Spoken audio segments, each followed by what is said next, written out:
Alhamdulillahil muwaffiqil mu'in.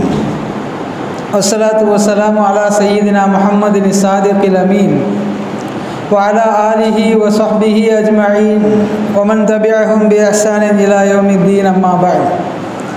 Faqad qala Allahu ta'ala fi mahkami tanzilihi wa furqanihil majid. Fa'a'udhu billahi minash shaitanir rajim. Bismillahir rahmanir rahim. Inna Allaha yuhibbu tawwabina wa yuhibbul mutatahhirin. Qala nabiyyuna Muhammadun sayyidul bashar sallallahu alaihi wasallam, udhkuru mahasina mautakum aw kama qala nabiyyu sallallahu alaihi wasallam. Sadaqallahu maulana al-azim wa sadaqa rasuluhu an-nabiyyul karim wa nahnu ala dhalika minash shahidin wa shakirin walhamdulillahi rabbil alamin. அளவற்ற அருளாளனும் நிகரற்ற அன்புடையோனுமாகிய எல்லாம் வல்ல அல்லாஹ்வின் திருப்பெயர் உச்சரித்து என் உரையை துவக்கம் செய்கிறேன். உலகில் உண்டாகும் சர்வ புகழும் அல்லாஹ் ஒருவனே சேரட்டுமாக.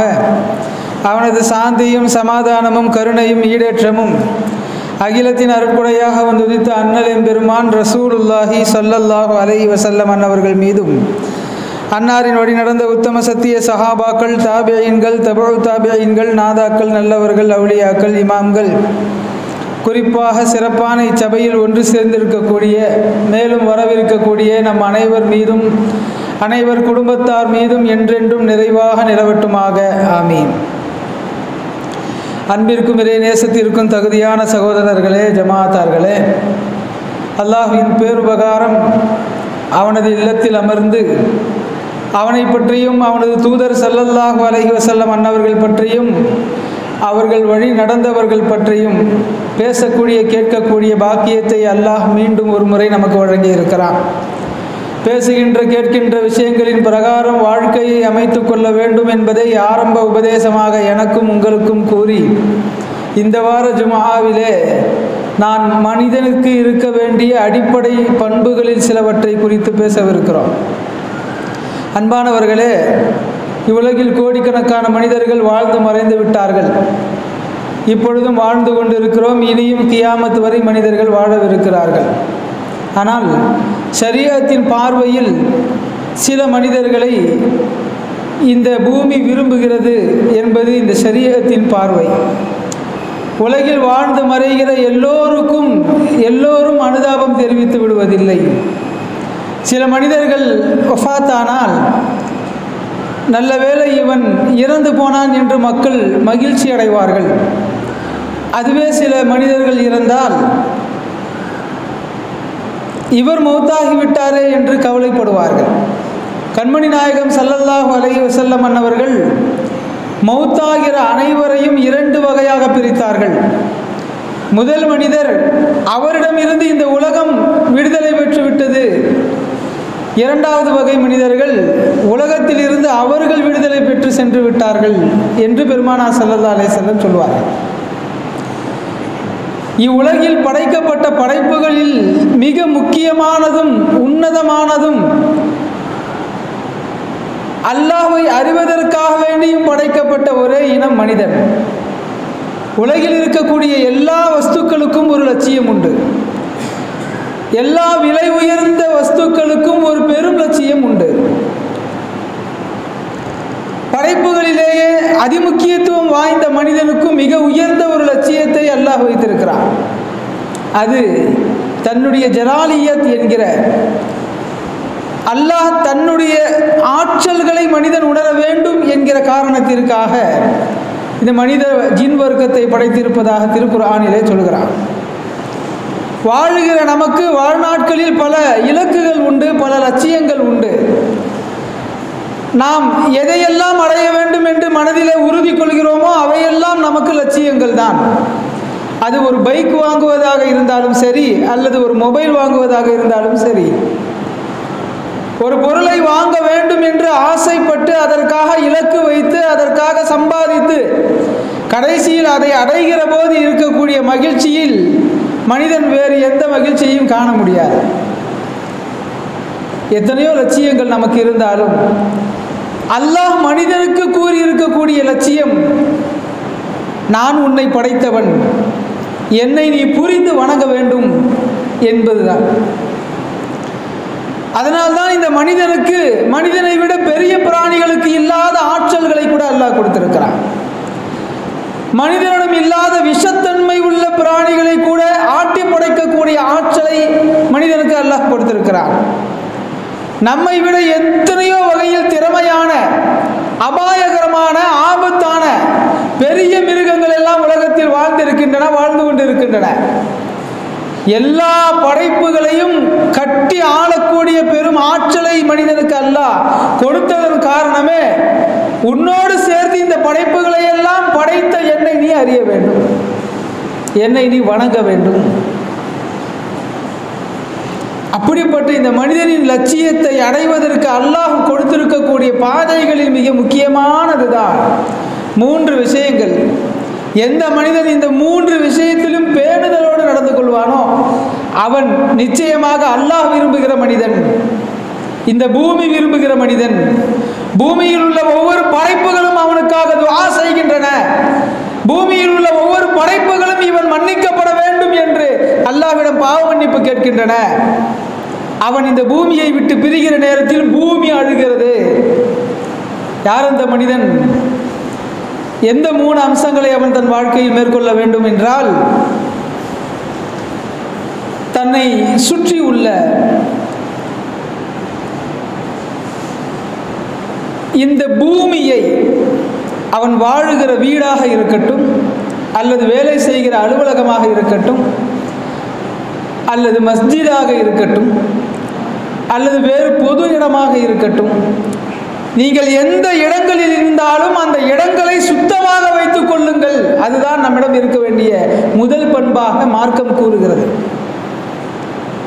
எங்கோ தானே இருக்கிறோம், யாரோ ஒருவருடைய இடத்தில் தானே இருக்கிறோம், யாருமே பார்க்காத இடத்தில் தானே இருக்கிறோம் என்று பொது இடங்களை அசுத்தம் செய்வதற்கு கூட இந்த ஷரியத்தில் அனுமதி கிடையாது. பள்ளிவாசலை குறித்து அல்லாஹ் திருக்குர்ஆனில் சொல்கிறான், மஸ்ஜிதை நீங்கள் சுத்தமாக அலங்காரப்படுத்தி வையுங்கள். யா பனி ஆதம், ஆதமின் மக்களே, ஹுது ஸீனத்தக்கும் இன்த குல்லி மஸ்ஜித், ஒவ்வொரு மஸ்ஜிதையும் நீங்கள் அலங்காரப்படுத்தி பாதுகாத்து வையுங்கள். அலங்காரம் என்றால் என்ன என்பதை குறித்து விரிவாக தனியாக நாம் பேச முடியும். பள்ளிவாசலை சுத்தமாக வைத்துக் கொள்வது, வருபவர்கள் பார்க்கும் வண்ணம் வெளிச்சமானதாக வைத்துக் கொள்வது, அசிங்கம் இல்லாமல் பார்த்து கொள்வது, இபாதத்துகளால் அலங்கரிப்பது என்று அது பல வகைப்படும். மஸ்ஜிதை அல்லாஹ் பாதுகாக்க, பராமரிக்க, அலங்காரப்படுத்த சொல்லுகிறான். வீட்டை அல்லாஹ் தஆலா அலங்காரப்படுத்த சொல்லுகிறான். நாம் இருக்கிற வீடு தானே, பொருட்களை எப்படி வேண்டுமானாலும் போட்டு வைக்கலாம் என்று நம் இஷ்டத்திற்கு நாம் போட்டு வைக்கக்கூடாது. இந்த மார்க்கம் எவ்வளவு அழகாக சொல்லுகிறது பாருங்கள். கண்மணி நாயகம் ஸல்லல்லாஹு அலைஹி வஸல்லம் அவர்கள் சொல்லுகிற ஹதீஸ்களில் சில ஹதீஸ்கள் ரொம்ப வியக்கத்தக்க வகையில் இருக்கும். இந்த சின்ன விஷயத்தை எல்லாமா சஹாபாக்களுக்கு பெருமானார் ஸல்லல்லாஹு அலைஹி வஸல்லம் சொல்லி இருப்பார்கள் என்று நமக்கு ஆச்சரியம் ஏற்படுத்துகிற வகையில் இருக்கும். ஒரு முஸ்லிம் அல்லாத சகோதரர் இது போன்ற ஹதீஸ்களை எல்லாம் பார்த்தால் முஹம்மது நபி எவ்வளவு பெரிய தீர்க்கதரிசி என்பதை புரிந்து கொள்வார். பெருமானார் ஸல்லல்லாஹு அலைஹி வஸல்லம் சஹாபாக்களுக்கு சொன்ன ஹதீஸ்களில் ஒன்று சயீத் இப்னுல் முஸய்யிப் ரலியல்லாஹு அன்ஹு என்கிற நபி தோழர் அறிவிக்கிறார், இன்னல்லாஹ தய்யிபுன் யுஹிப்பு தய்யிப வ நலீஃபுன் யுஹிப்பு நலாஃபத வ கரமுன் யுஹிப்புல் கரம வ ஜூதுன் யுஹிப்புல் ஜூத. நிச்சயமாக அல்லாஹ் மனமானவன், மனமானவற்றை விரும்புகிறான். அல்லாஹ் நறுமண பொருட்களை விரும்புகிறான். ஒனலீஃபுன் பரிசுத்தமானவன், யுஹிப்புன் நலாஃபத பரிசுத்தமாக இருப்பதை விரும்புகிறான். வகரமுன் அவன் கொடையாளன், யுஹிப்புல் கரம கொடை செய்வதை விரும்புகிறான். வஜூதுன் யுஹிப்புல் ஜூத அவன் பெரும் செல்வந்தன், வாரி வழங்குபவன், வாரி வழங்குபவர்களை நேசிக்கிறான். இதுவெல்லாம் அல்லாஹ்வுடைய தன்மைகளில் இருந்தாலும் சகோதரர்களே, இந்த ஹதீஸ் இப்படி முடிகிறது, கவனியுங்கள்.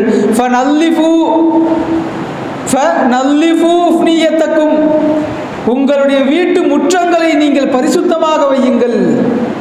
வலா தஷ்பஹு பில் யஹூத், வீட்டை அசுத்தமாக வைத்திருக்கும் விஷயத்தில் யகூதிகளுக்கு ஒப்பாகி விடாதீர்கள் என்று அல்லாஹ் சொல்கிறான்.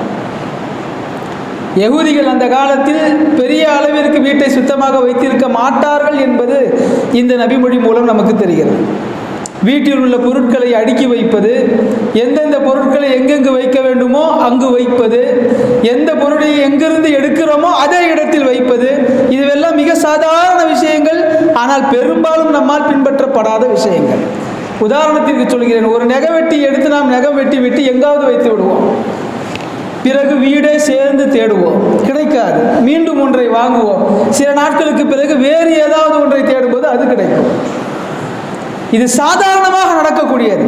ஆனால் பெருமானார் ஸல்லல்லாஹு அலைஹி வஸல்லம் அதை வலியுறுத்தி சொல்லுகிறார்கள்.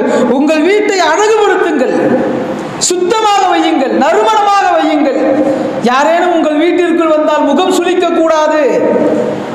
சுத்தமான நறுமணமான அடுக்கி வைக்கப்பட்டிருக்கக்கூடிய பொருட்கள் நிறைந்த அறைக்கு ஒருவன் வருவானா, பிரச்சனைகள் உள்ளவனாக இருந்தாலும் மனம் தெளிவடையும் என்கிறது இன்றைக்கு உளவியல்.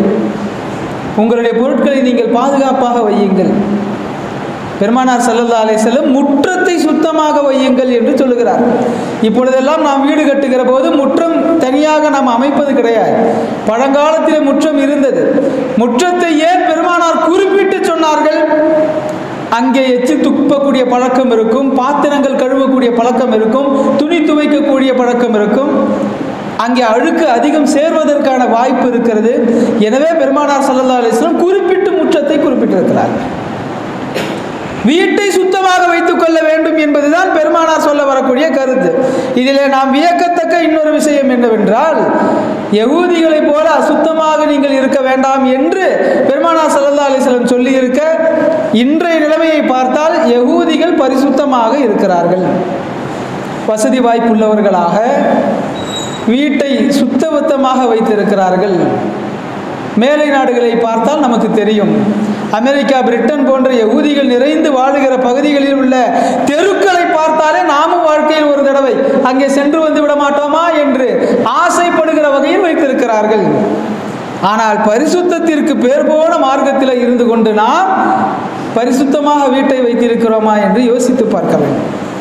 பெருமானார் ஸல்லல்லாஹு அலைஹி வஸல்லம் மஸ்ஜிதை மட்டும் சொல்லவில்லை, நம்முடைய வீடுகளை மட்டும் சொல்லவில்லை. தெருக்களில் நீங்கள் இறங்கி நடந்து சென்றால் தெருக்களை கூட சுத்தமாக வைத்துக் கொள்ளுங்கள். அதற்கு நன்மை உண்டு. எந்த அளவிற்கு நன்மை உண்டு?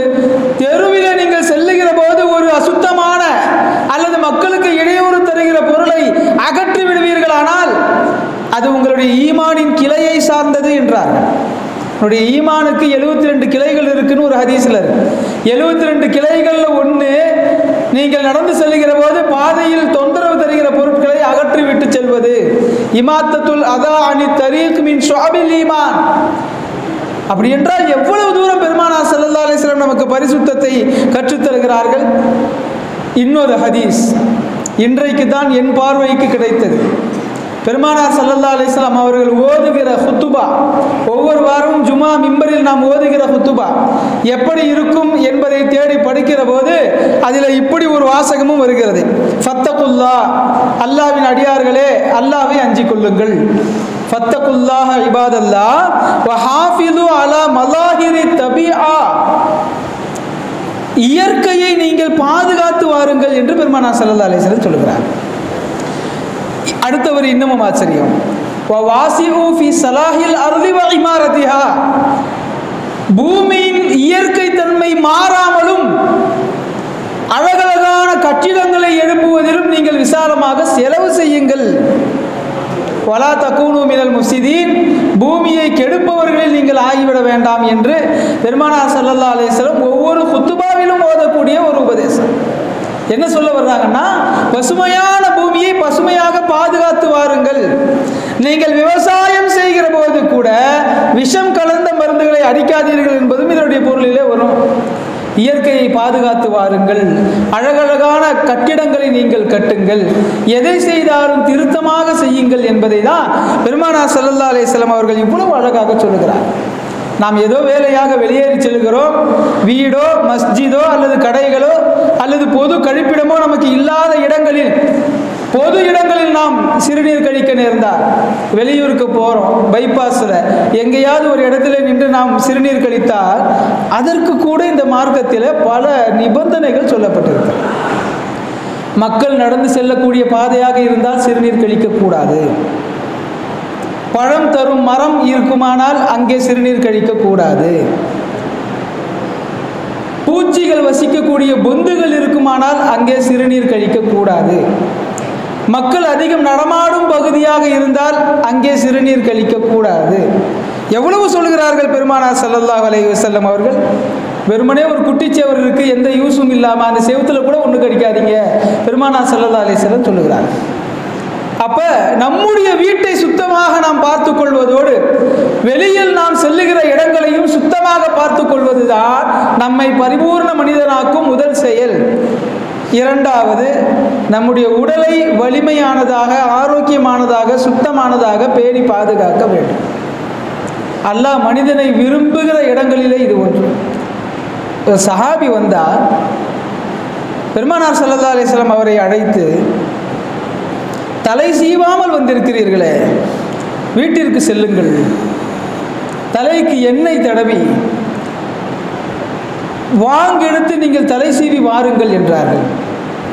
அதற்கு பிறகு அவர் சென்றார், எண்ணெய் தடவி தலை சீவி அதற்கு பிறகு வந்தார். பெருமானார் ஸல்லல்லாஹு அலைஹி வஸல்லம் சொன்னார்கள், இன்னல்லாஹ ஜமீலுன் யுஹிப்புல் ஜமால, நிச்சயமாக அல்லாஹ் அழகானவன், அழகானவர்களை அழகானவற்றை நேசிக்கிறான். எனவே எப்போதும் அழகாக நீங்கள் இருங்கள் என்றார். அல்லாஹ் அதை பிரியப்படுகிறான். நாம் ஒரு பொருள் வாங்குகிறோம், ஒரு விலை உயர்ந்த மொபைல் வாங்குகிறோம் அல்லது ஒரு கார், பைக் வாங்குகிறோம் என்றால் அதில் அடிபட்டு விடாமல் இருக்க, கீறல்கள் விழாமல் இருக்க என்னென்ன அதிகப்படியான உபகரணங்கள் விற்கப்படுகிறதோ எல்லாவற்றையும் வாங்கி நாம் பாதுகாப்பாக வைக்கிறோம். நீண்ட நாட்களாக கனவு கண்டு ஒரு பொருளை வாங்கினால் நமது மனைவியை விட, தாய் தந்தரை பாதுகாத்துக் கொள்வதை விட அதை பாதுகாப்போம். தினமும் 2 வேளை துடைத்து விடுவோம், எந்த கீறலும் ஆகாமல் பார்த்து கொள்வோம். அன்றாடம் அதற்கு செய்ய வேண்டிய எல்லா வேலைகளையும் நாம் செய்வோம் இல்லையா?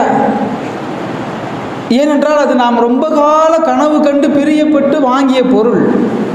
அல்லாஹ் தஆலா ரொம்ப யோசித்து என்னை வணங்குவதற்காக இந்த உலகத்தை படைத்து, அதில் லட்சக்கணக்கான படைப்புகளை படைத்து, அதில் ஒரு இனத்தை தான் மனிதனாக படைத்தான். எதற்கு? என்னுடைய அடியான், என்னுடைய கரத்தால் படைக்கப்பட்டவன், இவன் என்னை வணங்க வேண்டும் என்று அல்லாஹ் நம்மை பிரியத்தோடு படைத்திருக்கிற போது, அப்படி படைக்கப்பட்ட ரூஹுகளுக்கு அமானிதமாக இந்த உடலை கொடுத்திருக்கிற போது இந்த உடலை எவ்வளவு பேணி பாதுகாத்துக் கொள்ள வேண்டும்? இஸ்லாமிய சட்டங்களில் நம்முடைய உடலை பாதுகாத்துக் கொள்வது, பாதுகாத்துக் கொள்வதுன்னா என்ன? பாவங்களினால் உடம்பு ஆரோக்கியத்தை கெடுத்து விடக்கூடாது, இது முக்கியமானது. கெட்ட பழக்கங்கள், போதை பழக்கங்களால் நம்முடைய உடலை சீர்கெடுத்து விடக்கூடாது. இரண்டாவது, சுத்தபத்தமாக அழுக்கு சேராமல் பாதுகாத்துக் கொள்ள வேண்டும். இது ஷரியத்தில் வாஜிப். ஷரியத்தில் இது வாஜிப். எதுக? நம்முடைய உடலை பரிசுத்தமாக வைத்துக் கொள்வது ஷரியத்தில் வாஜிப், கட்டாயம். ஏன் கட்டாயம் என்று சொல்லப்பட்டிருக்கிறது? இந்த உடல் அல்லாஹ்வினால் அமானிதமாக உங்களிடத்தில் தரப்பட்டிருக்கிறது. நமது ரூஹை படைத்த அல்லாஹ் இந்த ரூஹை வைத்து பூமியில் எனக்கு பிடித்த வழியில் நீ வாழ்கிறாயா என்பதை பரிசோதிக்க அமானிதமாக சில காலம் கொடுத்து வைத்திருக்கக்கூடிய வாகனம் தான் உடல். அந்த உடலை பேணி பாதுகாப்பதை அல்லாஹ் ரொம்ப விரும்புகிறான். அதனால தான் எந்த சரியத்திலையுமே இல்லாத ஒரு அதிசயம், நீங்கள் மீசை இப்படி தான் வளர்க்கணும், தாடியை நீங்கள் இப்படி தான் வளர்க்கணும், நீங்கள் ஆடை இப்படி தான் போடணும், நீங்கள் பல்லு கூட நான் சொல்கிற மாதிரி இப்படி வளர்க்கணும், ஒது செய்யணும், குளிக்கணும், எத்தனை சுண்ணத்துகள். ஒதுவிற்குள் மூக்கு சுத்தம் செய்வது வருகிறது, வாய் கொப்பளிப்பது வருகிறது, மிஸ்வாக் செய்வது வருகிறது, காதுகளுக்கு பின்னால் தண்ணீரை நனைப்பது வருகிறது. எதற்கு இத்தனை ரூல்ஸ்? எதற்காக அணுவாக பெருமானார் ஸல்லல்லாஹு அலைஹி வஸல்லம் கற்றுத்தந்தார்கள்? அவர்கள் கற்றுத்தந்த எல்லாம் நமது உடலை அழகுபடுத்தும். உடலை ஏன் அழகுபடுத்துகிறோம்? இது அல்லாஹ் நமக்கு தந்திருக்கக்கூடிய அமானிதம். நமக்கு அல்லாஹ் கொடுத்திருக்கக்கூடிய அமானிதங்கள், பாக்கியங்களிலேயே ஆக பெரியது நம்முடைய உடல் தான். அதனால தான் பெருமானார் ஸல்லல்லாஹு அலைஹி வஸல்லம் இந்த உடலை ஆரோக்கியமாக வைத்துக் கொள்ளுங்கள், உடலுக்கு வலு சேர்க்கிற விளையாட்டுகளை விரும்பி விளையாடுங்கள், சுன்னத். புத்தியை அதிகப்படுத்துகிற விளையாட்டுகளை விளையாடுங்கள், சுன்னத். எந்த விளையாட்டுகள் நேரம் அல்லது நம்முடைய காசு பணங்களை வீணடிக்குமோ அந்த விளையாட்டுகள் மார்க்கத்தில் ஹராம், தடுக்கப்பட்டவை. புத்தியை அதிகரிக்கும் விளையாட்டுகளோ மார்க்கத்தில் வலியுறுத்தப்பட்டவை, சுன்னத். அதை விளையாடலாம், எந்த தவறும் இல்லை, இபாதத்துகளை விட்டுவிடாமல். அந்த உடல் வலிமை என்பது ஒரு கலை என்கிறார்கள் மருத்துவ வல்லுநர்கள்.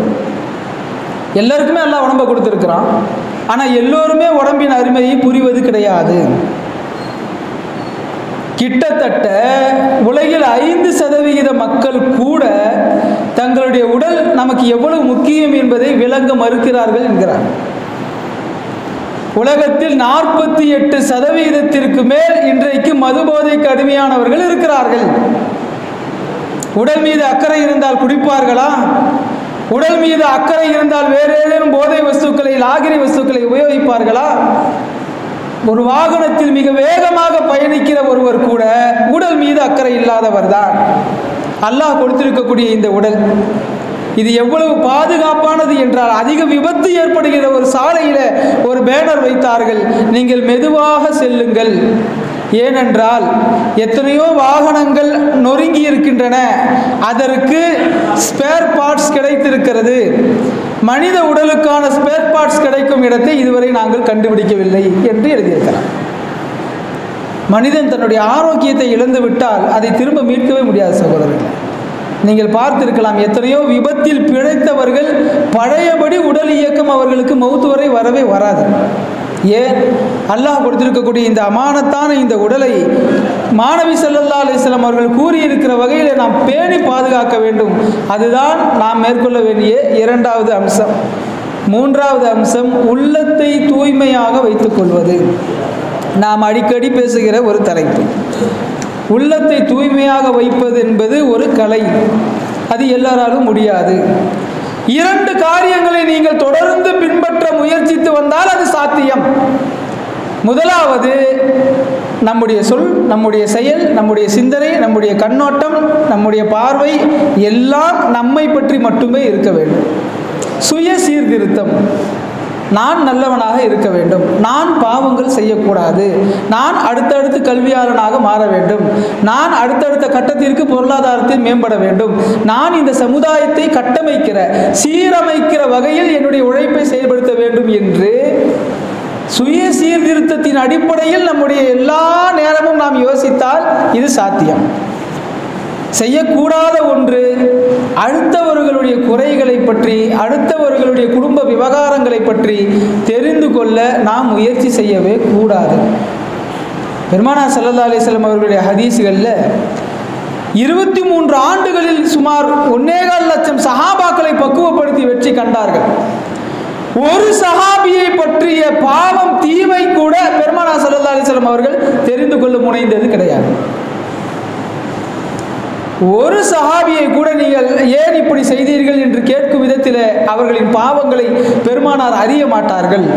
ஒரு சில சந்தர்ப்பங்களில் சஹாபிகள் வந்து இந்த சஹாபி இப்படி செய்து விட்டார் என்று சொன்னபோது கூட, நான் உங்களில் ஒவ்வொருவரையும் நல்லவர் என்று நான் கருதி கொண்டிருக்கிறேன், அப்படித்தான் உங்களிடத்தில் பழகி கொண்டிருக்கிறேன், எனவே யாரேனும் தவறு செய்தால் என்னிடம் வந்து சொல்லாதீர்கள், அவர் அல்லாஹ்விடம் பாவ மன்னிப்பு பெறட்டும், பாவங்களை செய்யாதீர்கள், பாவங்களை பரப்பாதீர்கள், குறிப்பாக அடுத்தவர்களின் பாவங்களை பகிர்ந்து கொண்டே இருக்காதீர்கள் என்றார். ஒரு மனிதன் அவனை நீங்கள் தவறான இடத்தில் பார்க்கிறீர்கள் என்றால் கூட பெருமானார் ஸல்லல்லாஹு அலைஹி வஸல்லம் சொல்கிறார்கள், ஒரு மனிதனை நீங்கள் தவறான இடத்தில் பார்க்கிறீர்கள், புரிவதற்கு சொல்லுகிறேன். ஒரு விபச்சாரியின் வீட்டிலே இருந்து ஒரு ஆண்மகன் வெளியே வருகிறார், லன்னூபில் முஃமினீன கைரா, அப்போது கூட அவனை பற்றி நீங்கள் தவறாக கருதக்கூடாது.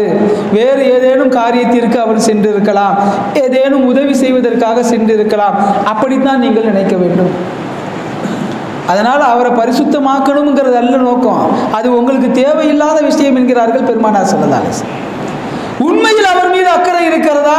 அவரிடத்திலேயே செல்லுங்கள், ஏன் அங்கு சென்றீர் என்று கேளுங்கள், பாவம் செய்திருந்தால் அந்த பாவம் செய்யாதே என்று சொல்லுங்கள், மீண்டும் அவர் செய்தால் நீங்கள் ஒதுங்கிக் கொள்ளுங்கள்.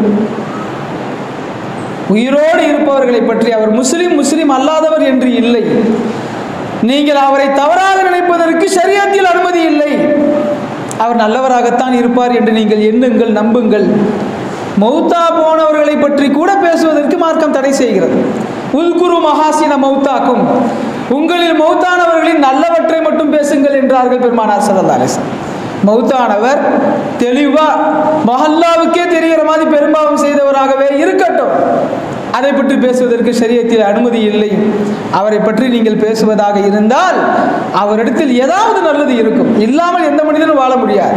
100% பாவங்கள் மட்டுமே செய்து ஒரு மனிதன் வாழ முடியாது. பெரும்பாவியாக இருக்கலாம், அவரும் சில நல்ல காரியங்களை செய்தவராக இருந்திருப்பார். அவரை பற்றி நீங்கள் பேசினால் நல்லவற்றை பேசுங்கள். ஏனென்றால் நல்ல சொற்கள் என்பவை நறுமணத்தை போன்றவை. நீங்கள் பேச பேச பேச அது எவ்வளவு தூரம் சென்று கொண்டே இருக்குமோ அவ்வளவு தூரமும் இருப்பவர்களுக்கு மன மகிழ்ச்சியை தரும். நறுமணம் எப்படி மன மகிழ்ச்சியை தரும்? பெருமானார் ஸல்லல்லாஹு அலைஹி வஸல்லம் சொல்கிறார்கள், அதிகமாக நறுமணம் உபயோகிப்பது ஆயுளை நீட்டிக்கும் என்று சொல்கிறார்கள். விஞ்ஞானபூர்வமாக நீங்கள் பார்த்தால் நறுமணம் புத்துணர்ச்சி தரும். புத்துணர்ச்சி புத்தியை சுறுசுறுப்பாக செயல்பட வைக்கும். புத்தி சுறுசுறுப்பாக செயல்படுகிற போது பாவங்கள் ஒதுங்கும், நல்ல காரியங்களில் மனிதன் ஈடுபடுவான். நல்ல காரியங்களிலேயே கவனம் கொண்டிருக்கக்கூடிய மனிதனுக்கு ஆயுள் நீளம் ஆகும். பாவங்களும் பாவங்கள் சார்ந்த பேச்சுக்களும் எப்படி ஆயுளை குறைக்குமோ அதே போல நன்மையும் நன்மைக்குரிய அதை சுற்றி உள்ள அனைத்து வஸ்துக்களும் ஆயுளை நீட்டிக்கக்கூடியதாக இருக்கிறது. எனவே நாம் எந்த காலத்திலேயும் அடுத்தவர்களை பற்றிய பேச்சுக்களுக்கு முக்கியத்துவம் தரக்கூடாது. நம்மை பற்றி அவர்கள் பேசியிருந்தாலும் அடுத்தவர்களை பற்றி பேசிக்கொண்டிருந்தாலும் அந்த நேரங்களை முழுமையாக ஷைத்தான் அபகரிக்கிறான் என்கிற ஜாக்கிரதை உணர்வு நமக்கு வேண்டும். அதனால்தான் பெருமானார் ஸல்லல்லாஹு அலைஹி வஸல்லம் சொன்னார்கள், நீங்கள் ஒன்று கூடுகிற இடங்களில் பேசுவீர்கள், பேசுகிற இடங்களில் தேவையில்லாத பேச்சுக்கள் வருமானால் அந்த இடத்தை விட்டு சென்று தூங்கிவிடுங்கள் என்றார்கள். தூங்கிவிடுங்கள் என்பதோடு முடியலை, நீங்கள் தூங்குகிற அந்த தூக்கம் உங்களுக்கு இபாதத்தின் கணக்கில் வைக்கப்படும். அந்த நேரத்தில் நீங்கள் தொழுத நன்மை கிடைக்கும், திக்ர் செய்த நன்மை கிடைக்கும், குர்ஆன் ஓதுற நன்மை கிடைக்கும், அடுத்த சகோதரனுக்கு போய் உதவுன நன்மை கிடைக்கும். தூங்குறதுக்கு இந்த நன்மையா? ஆமாம், தூக்கம் என்பது உண்மையில் இபாதத்து கிடையாது. ஆனால் தவறு செய்யாமல் அந்த நேரத்தை தூங்கியதால் அது உங்களுக்கு நன்மை தரப்படும் என்று பெருமானார் ஸல்லல்லாஹு அலைஹி வஸல்லம் சொல்கிறார். எனவே நம்முடைய உள்ளத்தை தூய்மையாக்குவதற்கு முக்கியமாக நாம் செய்ய வேண்டிய இரண்டு, நாம் எதை கண்டாலும் அதனால் நம்முடைய ஈமான் எப்படி பலமாகுங்கிறத யோசிக்கணும். ஒரு பெரும் பாவியை பார்க்குறோம், மது அருந்தி போதையில் சாலையில் விழுந்து கிடக்கிறார். நம்முடைய வாசகம் என்ன வரும்? முதல்ல என்ன இப்படி விழுந்து கிடக்கிறான் அப்படின்னு நம்ம பேசுவோம். வலிமார்கள் நமக்கு சொல்லி தர்றாங்க, இந்த நிலைமையில் அல்லாஹ் என்ன வைக்காமல் நல்ல நிலைமையில் வச்சுருக்கானேன்னு சந்தோஷப்படுங்க. ஒரு விபச்சாரியை பார்க்கிறோம் அல்லது ஒரு ஆண் விபச்சாரகரை பார்க்கிறோம், இந்த அளவு கேவலமாக இல்லாமல் அல்லாஹ் என்னை நல்லவனாக வச்சிருக்கிறானே, அல்லாஹ்வுக்கு சுக்ரியா செய்யுங்க. நீங்கள் பார்க்கிற காட்சி எதுவாக இருந்தாலும் அந்த காட்சியிலிருந்து உங்களுடைய ஈமான் வலுப்பெறுவதற்கான சிந்தனை தான் உங்களுக்கு வர வேண்டுமே ஒழிய மற்ற படைப்புகளை பற்றி, மற்ற மனிதர்களை பற்றி, அவர்கள் செய்கிற பாவங்களை பற்றி நமக்கு சிந்தனை இருக்கக்கூடாது. அது 2 பாதிப்புகளை ஏற்படுத்தும். ஒன்று, நம்முடைய ஈமான பாழாக்கும். 2வது, நம்முடைய மனசில் உள்ள நிம்மதியை தூக்கிடும். யார் ஒருவர் அடுத்தவர்களுடைய விஷயங்களில் அதிகமாக கவனம் செலுத்துகிறாரோ அவருடைய வாழ்க்கையில் நிம்மதி குறைந்து கொண்டே போகும். எனவே நம்முடைய வாழ்க்கையை அல்லாஹ் கொடுத்திருக்கக்கூடிய பெரும் பாக்கியம், பெரும் அமானத், இந்த உடலை, இந்த உள்ளத்தை நிம்மதியானதாக வைத்துக்கொள்ள வேண்டிய கடப்பாடு நமக்கு இருக்கிறது. இந்த பூமியே விரும்பக்கூடிய மனிதனாக யார் இருக்கிறார்? யார் ஒருவர் தன் சுற்றத்தை சுத்தமாக வைத்துக்கொண்டு, தன்னுடைய வீட்டையும் சுத்தமாக வைத்துக்கொண்டு, தன்னுடைய உடலையும் சுத்தமாக வலுவானதாக ஆரோக்கியமாக வைத்துக்கொண்டு, மனதையும் தெளிவானதாக வைத்து செயல்படுகிறாரோ இந்த மனிதன் வஃபாத்தானால் பூமி அழுகுமா? என்னுடைய முதுகின் மீது நடந்து கொண்டிருந்த அடியார்களில் மிகச்சிறந்தவன் நீ இறந்து விட்டாய், எனக்குள் வா என்று அவருடைய கபர் அவரை மர்ஹபா சொல்லி மகிழ்ச்சியோடு வரவேற்கும் என்கிறார்கள் இறைநேசர்கள். கபரஸ்தானுக்குள்ளே போகிறோம்ல, கபரஸ்தானுக்குள்ளே வைக்கப்படும் போது தீயவர்களாக இருந்தால் விஷஜந்துக்கள் தீண்டும், மலக்குமார்களுடைய தீண்டுதல் இருக்கும், கேள்வி கணக்கு கடனமாக இருக்கும், அதெல்லாம் இருக்குது.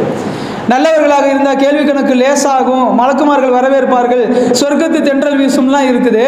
அந்த கபருக்குள் நுழைகிற அந்த நேரத்தில் பூமி வரை வரவேற்கும். பாவியாக இருந்தால் பூமி அவரிடம் கடிந்து பேசும் என்றும் வருகிறது. என் முதுகின் மீது நடந்து கொண்டிருந்தவர்களில் எனக்கு பிடிக்காதவன் நீ செய்யாத பாவங்கள் இல்லை, நீ எப்போது இங்கே வருவாய் என்று நான் எதிர்பார்த்து கொண்டிருந்தேன், இப்பொழுது நான் உன்னை இருக்க போகிறேன், நான் உன்னை நசுக்க போகிறேன், உன்னுடைய விலா எலும்புகள் இரண்டும் 2 கைகள் கோர்த்து கொள்வது போல ஆகிற வரை உன்னை நான் நசுக்கிக் கொண்டே இருப்பேன் என்று கபர் சொல்லும் என்கிறார்கள் பெருமானார் ஸல்லல்லாஹு அலைஹி வஸல்லம். அன்பானவர்களே, நாம் வாழுகிற இந்த வாழ்க்கை சிறிது காலம், நேர்மையாக வாழ வேண்டும், நம்முடைய உடலை பேணி பாதுகாத்துக் கொள்ள வேண்டும். அல்லாஹ் அதைத்தான் விரும்புகிறான். எவ்வளவோ பேர் வாழுகிறோம், எவ்வளவோ பேர் சாகிறோம், ஆனால் எந்த அடையாளமும் இல்லாத, எந்த விதமான உலகின் வருத்தமும் இல்லாத, இவனெல்லாம் இறந்து போனால் பரவாயில்லை என்கிற வகையில் எத்தனையோ மனிதர்கள் வாழ்ந்து கொண்டிருக்கிறோம். அல்லாஹ் காப்பாற்ற வேண்டும். நம்முடைய வாழ்க்கை பிரயோஜனமானதாக இருக்க வேண்டும். சமீபத்தில் ஒரு நண்பரை சந்தித்த போது, வஃபாத்துடைய கடைசி நாட்களிலே அவர் இருக்கிறார். முதியவர், புற்றுநோயால் பாதிக்கப்பட்டிருக்கிறார். அவர் இடத்துல பேசும்போது அவர் சொன்ன வார்த்தை, ஹஸரத், என்னுடைய இளமை காலங்களில் நான் நல்லா சம்பாரித்தேன், நல்லா செலவு பண்ணேன், பெருசாக சேமித்து வைக்கல, சம்பாதித்ததற்கு எனக்கு மகிழ்ச்சியாக நிறைய செலவழித்தேன். இடையிடையில் எனக்கு சில கெட்ட பழக்கங்களும் இருந்தன. இன்றைக்கு 60 வயதை கடந்த பிறகு எனக்கு புற்றுநோய் வந்து நான் இன்னைக்கு சீரியஸாக ட்ரீட்மெண்ட் எடுத்துக்கிட்டு இருக்கிறேன். என்னுடைய மகன், அவன் கஷ்டப்பட்டு படித்து வேலைக்கு சேர்ந்து வியர்வை சிந்தி சம்பாதித்த சொத்துக்கள் எல்லாம் இன்னைக்கு எல்லாவற்றையும் ஒன்று ஒன்றா விற்று விற்று விற்று எனக்கு சிகிச்சை பண்ணிக்கிட்டு இருக்கிறான். எனக்கு இந்த புற்றுநோயினால் வந்திருக்கக்கூடிய வழியை விட என்னை பாதுகாத்துக் கொள்வதற்கு என்னுடைய குடும்பத்தார் சிரமப்படுகிறார்களே என்கிற வழியை விட அவன் வியர்வை சிந்தி சம்பாதித்த சொத்துக்களை எல்லாம் விற்று விற்று எனக்கு செலவு செய்கிற போது என்னால் அதை பார்க்க முடியல. சில சீக்கிரம் மௌத்தாகணும் துவா செய்யுங்கிறார். ட்ரீட்மெண்ட்லாம் பார்க்க வேணாம், விட்டுருப்பா அப்படின்னு சொன்னால் மகன் கேட்க மாட்டேங்கிறான். இல்லைப்பா, எனக்கு காசு முக்கியம் இல்லை, நான் சம்பாரிச்சுக்கிற பின்னாடி நான் உங்களுக்கு ட்ரீட்மெண்ட் பார்க்குறேங்கிறான். அவர் வருத்தப்படுகிறார். அவர் சொல்லுகிற செய்தி நமக்கு என்ன? உலகத்தில் எவ்வளவோ ரசிக்கத்தக்க விஷயங்களை எல்லாம் வச்சிருக்கிறான். உலகத்தில் எல்லாத்தையும் நமக்கு ஹலாலாக்கி வச்சிருக்கிறான். தேவையில்லாமல் ஒரு ஹராமை போய் பழகி அந்த ஹராம்ல இருந்து வெளியே வர முடியாமல் மாட்டி ஒரே ஒரு பாவம் என்னுடைய வாழ்க்கையை மொத்தமாக டேமேஜ் ஆக்கிடுச்சு. அந்த ஒரே ஒரு பெரும்பாவத்தை மட்டும் நான் சின்ன வயசுலேயே விட்டுட்டு வெளியே வந்திருந்தேன்னா இன்றைக்கி ஆரோக்கியமாக நான் என்னுடைய மகன் மகள்களோடு பேரப்பிள்ளைகளோடு மகிழ்ச்சியாக இருந்திருப்பேனே என்று வருத்தப்படுகிறார் என்றால் அந்த கட்டம் யாருக்குமே வாழ்க்கையில் வரக்கூடாது. அதிலும் குறிப்பாக வயதானதற்கு பிறகு இது போன்ற சோதனைகள் வரவே கூடாது. எனவே அல்லாஹ் கூறியிருக்கிற பிரகாரம் நாம் நம்முடைய மனதை தெளிவாக வைத்திருக்க வேண்டும், நம்முடைய உடலை வலிமையாக்க முயற்சிக்க வேண்டும், நமது சுற்றத்தை மகிழ்ச்சியாக வைத்துக்கொள்ள, சுத்தமாக வைத்துக்கொள்ள முயற்சிக்க வேண்டும். எல்லாம் வல்ல அல்லாஹ் அத்தகு உயர்ந்தவர்களில் நம் அனைவரையும் சேர்த்து அருள் புரிவானாக. ஆமீன். வ ஆகிரு தஅவானா அல்ஹம்துலில்லாஹி ரப்பில் ஆலமீன்.